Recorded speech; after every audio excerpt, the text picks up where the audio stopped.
போகிறோம். ஸோ வீடியோக்குள்ளே போகலாமா? வீடியோக்குள்ளே போகிறதுக்கு முன்னாடி என்னோட கேகேவி கப்பிள் விளாக்ஸை வந்து சப்ஸ்கிரைப் பண்ணிக்கோங்க. அப்போ தான் நான் போடுற வீடியோஸ் எல்லாமே நோட்டிஃபிகேஷனாக வரும்.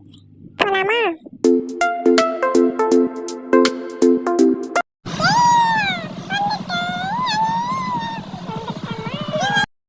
ஸோ இங்கே ரெசார்ட்குள்ளே வந்துட்டோம். இங்கே தான் பைக் பார்க் இருந்தது. ஸோ நான் காமிக்கிற இடம் தான் தீம் பார்க்கு. இந்த ரெசார்ட்டோட ஒரு சைடு பார்த்தீங்கன்னா ஸ்விம்மிங் ஃபுல்லாக செம்மையாக இருந்தது.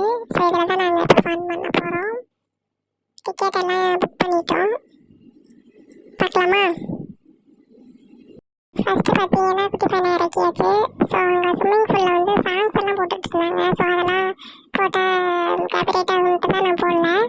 ஸோ நல்லா ஃபன்னாக இருந்தது. நல்லா சாங்ஸ் கேட்டுக்கிட்டு ஸ்விம்மிங் ஃபுல்லாக நல்லா ஆடிக்கிட்டு அவன் இறங்கணுன்னு பாருங்கள். அவனோட இதை எடுத்துட்டான், சேஃப்டியை எடுத்துகிட்டு நல்லா ஜாலியாக இது பண்ணி போயிட்டுருக்கான் பாருங்கள். எப்படி தண்ணியை பார்த்தோன்னா ஒரே குஷி ஆயிடுச்சு குட்டி பையனுக்கு.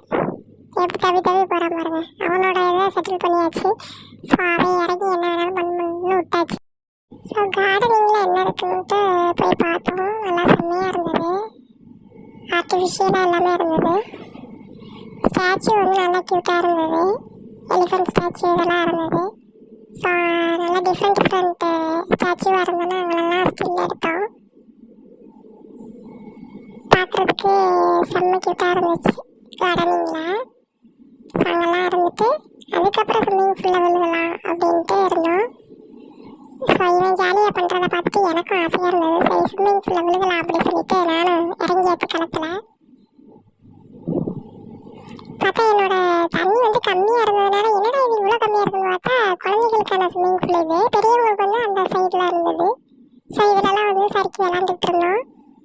இந்த ஹைட்டு பார்த்தாது, வா இதை விட பெரிய ஹைட்டாக ஒன்று பிடிக்கிற அப்படின்னு சொல்லிட்டு இந்த ஹைட்டுக்கு வந்தாங்க. ஃபஸ்ட்டு அவங்க வந்து ட்ரை பண்ணி இறங்கிட்டாங்க. நல்லா ஜாலியாகவும் இருந்தது, த்ரில்லாகவும் இருந்தது. அடுத்து நான் நெக்ஸ்ட்டு நான் இறங்கினா எப்படியே கண்ணை